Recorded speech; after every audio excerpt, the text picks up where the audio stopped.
예, 안녕하십니까. 광주교구 조발근이 빈첸시오 신분입니다. 오늘은 예루살렘 입성으로 시작을 하면서 제일 먼저 올리브산으로 나눌까 합니다. 예루살렘은 세 군데로 나눠서 이야기를 해볼까 하는데요. 첫 번째 올리브산, 그 다음에 시온산, 마지막으로 골고타산, 이렇게 세 군데로 나눠서 골고타 언덕 세 군데로 나눠서 이야기를 해볼까 합니다. 지금까지 열심히 들어주신 분들에게 감사드리며 이제 예루살렘 예수님께서 입성하시면서 있었던 일들 이야기부터 하나하나 해보도록 하지요. 네, 예루살렘 입성입니다. 네, 예루살렘을 입성하게 되면 제일 먼저 예루살렘, 이렇게 황금돔이 보이고 있는 예루살렘이 있죠. 이 예루살렘은 황금동이 있는데요. 이 황금돔은 원래 이렇게 금으로 되어 있던 것이 아니라 요르단 왕자가 영국에서 있으면서 자기의 전 재산을 가지고 여기에 황금으로 입혔다라고 이야기를 합니다. 아무튼 올리브산에서 볼 수 있는 예루살렘 정경 모습 지금 같이 보실 수 있으리라 싶습니다. 그래서 첫 번째 올리브산입니다. 예, 올리브산에서 제일 첫 번째는 우리는 베파게 이야기를 할까 합니다. 베파게는 예수님의 친구 라자로와 막달라 그리고 마리아의 집이 있던 곳이죠. 이 베파게는 어떤 곳으로 가장 의미가 있냐면 예수님이 예루살렘에 갈 때마다 베파게에서 머물었다라는 전승에서 그 이야기가 비롯되고 있습니다. 성경에서 많은 이야기들 중에서 여러분들은 마르타와 마리아가 예수님이 왔을 때 마르타는 열심히 일을 하고 마리아는 예수님 곁에서 이야기를 들었던 그런 에피소드 사화를 기억하고 있을 것입니다. 그리고 마르타가 마리아를 한테 예수님 제 일을 좀 도와줬으면 좋겠습니다 라고 이야기했을 때 예수님께서 마르타에게 마리아는 좋은 몫을 택했다 라고 말했던 곳이 이 베파게 이구입니다. 두 번째 베파게는 중요한 의미가 뭐가 있냐면 예수님께서 예루살렘을 입성했을 때 낙타를 타고 그 올리브 가지, 종려나무 가지로 환영을 받으면서 입성을 했을 때 그때가 베파게에서 입성을 했다고 하죠. 예수님이 입성을 했을 때 베파게에서 예수님만 입성한 건 아니었습니다. 예루살렘에서 저쪽 카이사리아에서 우리가 알고 있는 본시오 빌라도라는 사람이 지금 예루살렘에 보고 있는 여러분의 지도의 왼쪽에서 입성을 했다라고 합니다. 아무튼 예수님께서는 이 베파게에서 베타니아에 살고 있는 베파게에서 올리브산을 넘어서 예루살렘에 입성하게 되는 거죠. 자, 이 베파게 예수님께서 나귀를 탔다라고 하는 그 나귀를 밟았던 그 돌이 있는 곳이 이 베파게인데요. 이것은 지금 보시는 것처럼 이 비잔틴 시대에서부터 이어져 나오고 있는 돌입니다.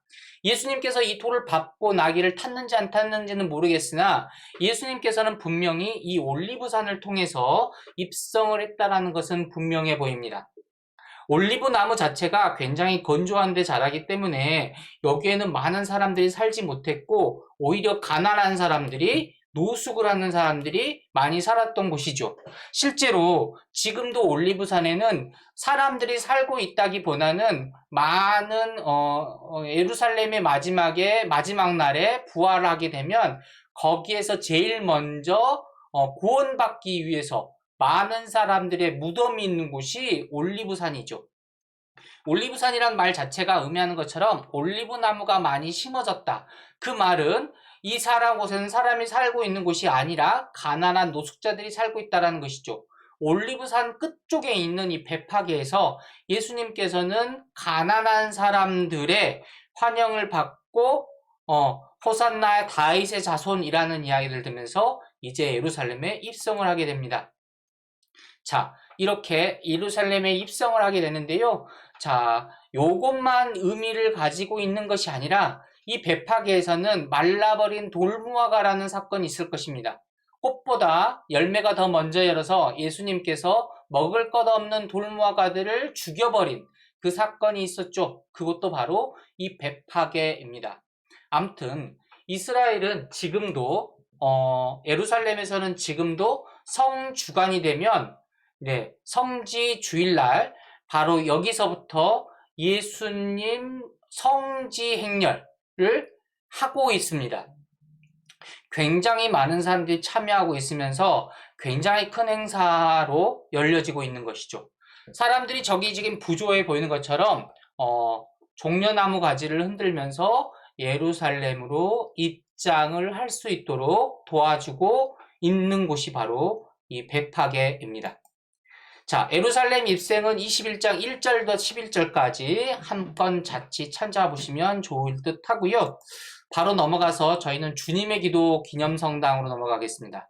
베파게에서 언덕을 넘어가면 제일 먼저 보이는 것이 주님의 기도문 기념성당입니다. 주님의 기도문, 주님의 기도 기념성당은 예수님이 제자들이 예수님께 세례자 요한의 제자들도 기도를 알려주는데 저희에도 기도를 알려주십시오. 그래서 일상의 기도, 하루에 매일 필요한 그 기도를 알려주신 것이 주님의 기도이죠. 노트르페, 빠테르 노스테르, 우리의 아버지라고 시작하는 기도입니다. 이 주님의 기도 성당은 지금 현재 프랑스 령에 속해 있고 갈멜 수녀회, 관상 수녀회, 봉소 수녀회가 이곳을 담당하고 있는데요.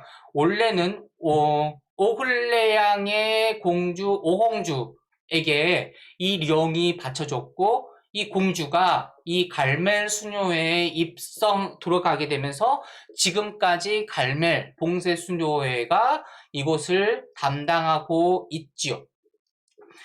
굉장히 넓은 부지였고요. 아주 오래전 그러니까 비잔틴 시대에서부터는 큰 성당이었었고요. 십자군 전쟁 때에서는 프랑스 사람들, 성누이 쪽의 사람들의 주둔지였던 곳이 바로 이곳입니다. 굉장히 넓게 되어 있고요. 지금 현재는 아주 그 일부, 관상수도에서 운영하고 있는 아주 그 일부에서만 운영하고 있습니다. 지금 보이고 있는 제가 그 마우스로 보이고 있는 이 입구로 들어가면 예수님께서 주님의 기도를 알려줬다라고 하는 그 조그만한 경당이 있습니다.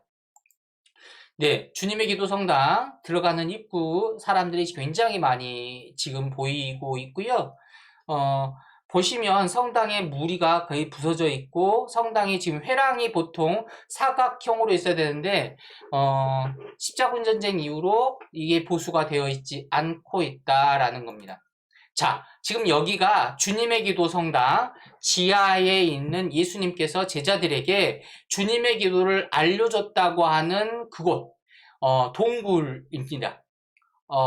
그래서 이곳에서는 굉장히 많은 주님의 기도에 사람들이 뭉쳐 있고 제자들이 여기저기 앉아 있었던 장소들이 보이고 있습니다. 한쪽으로는 관상수녀회를 볼 수 있는 조그만한 문이 있기도 합니다.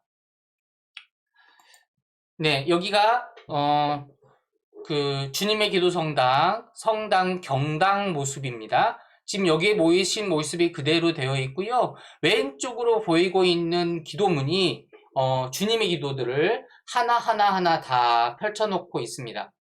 보시는 것처럼 성당은 굉장히 깔끔해 보이는데 오른쪽으로 창살 모양으로 있는데 그쪽으로 수녀님들, 봉쇄 수녀원 수녀님들이 미사를, 기도를 참여할 수 있도록 만들어져 있는 곳이죠. 네, 주님의 기도 11장 1절부터 4절 루카복음 참조해 주시면 좋겠습니다. 네, 바로 넘어가서 예수님의 눈물 성당, 주님의 눈물 성당 도미누스 플레빗이라고 하는 곳입니다. 도미누스 플레빗이라고 하는 곳은 눈물 모양으로 만들어져 있고 안토니오 바를루치가 만들면서 예수님의 눈물이 떨어지고 있는 것들을 항아리 4개의 모양으로 만들어졌습니다. 여기에 있는 경당에서 보면은 예수님이 예루살렘을 보고 눈물을 흘리면서 예루살렘아 예루살렘아 내가 너에게 몇 번이나 회개하라고 말했더냐 암탉이 병아리를 모으듯이 라는 이야기들을 했던 바로 예루살렘을 보고서 눈물을 흘렸던 바로 그 모습이 이곳에서 보이게 되어 있죠. 도미누스 플레빗 성당이고요. 여기에서는 또 하나 보셔야 될 것들이 하나 있다면 바로 옆에가 예수님 시대의 사람들의 무덤이 있습니다. 그러니까 그리스도교 1세기에 죽은 사람들의 무덤이 있는데 그 무덤 안에 그리스도교 신자들은 그 안에 물고기 모양이나 십자가 모양을 관 안에 넣었다라는 겁니다. 예. 그러면서 자기가 신앙인이라는 것을 증거하고 있고 여기서 그 모습들을 볼 수 있지요. 굉장히 아름다운 성당이고 조그만 성당이지만 우리들의 신앙을 한 번 더 생각해 볼 수 있는 곳입니다.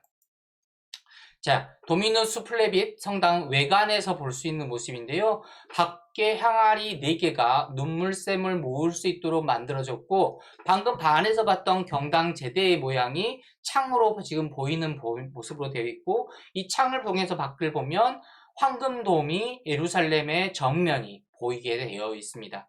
아마 여러분들 많이 지금 저희 성지순례 홈페이지의 첫 화면이 이 도미누스 플레빗 예수님의 주님의 눈물 성당에서 황금돔을 보고 있는 그 모습을 보실 수 있으리라 싶습니다.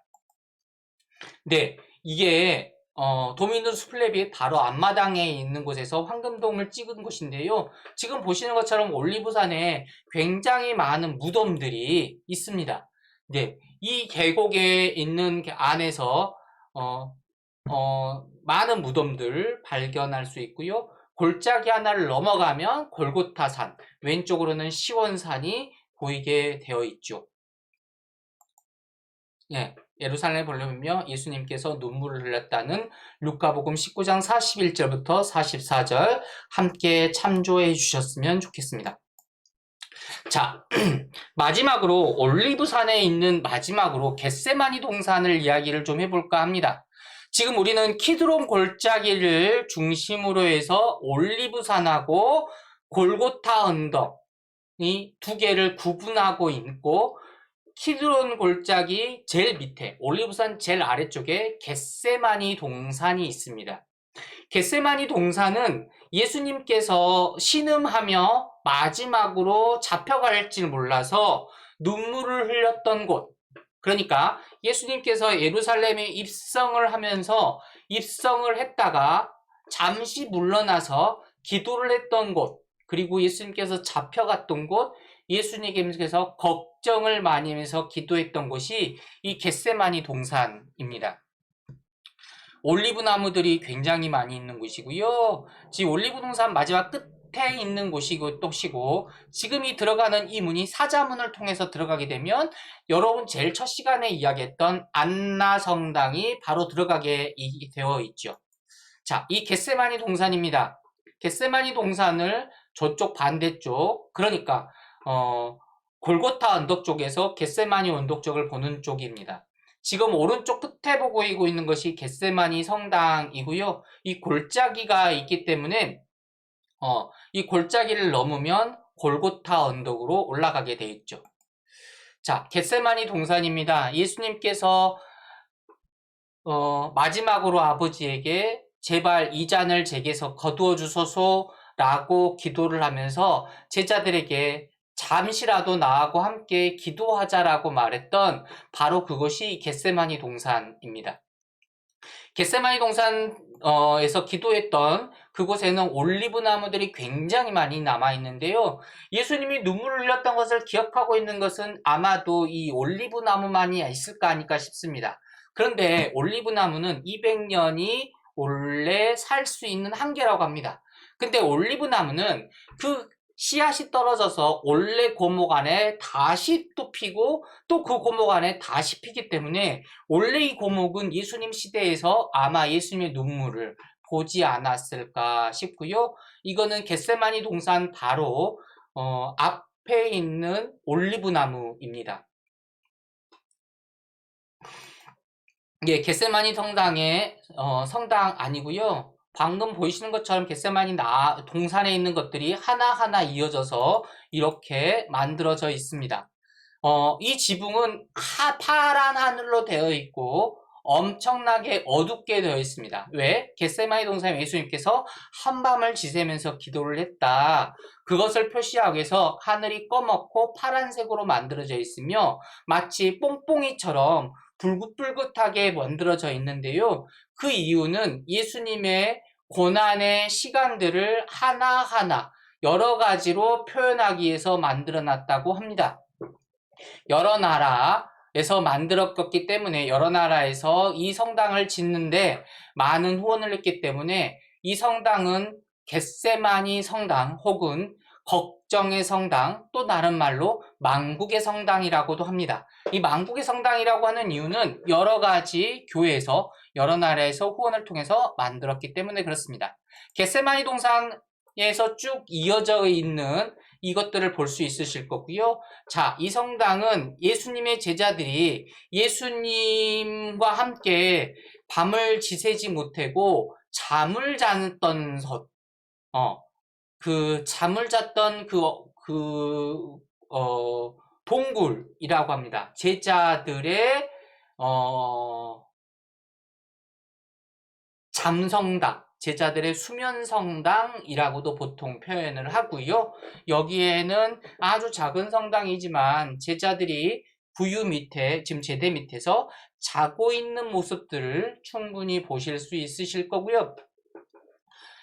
겟세마니와 바위와 반대편에 있어서 예수님이 이곳에 왔을 때는 이미 제자들이 자고 있었고 한시라도 나와 함께 깨울 수 없느냐는 예수님의 말씀에 제자들이 어떤 반응을 보였을까? 우리도 예수님과 함께 같은 고민을 해야 되는데 공감하지 못하는 우리들의 모습도 같이 생각해 볼 수 있는 곳입니다. 예, 여기서 예수님께서 제자들 앞에서 잡혀갔을 때 자신을 밝혔던 내용이 복음에 나오죠. 자, 이렇게 해서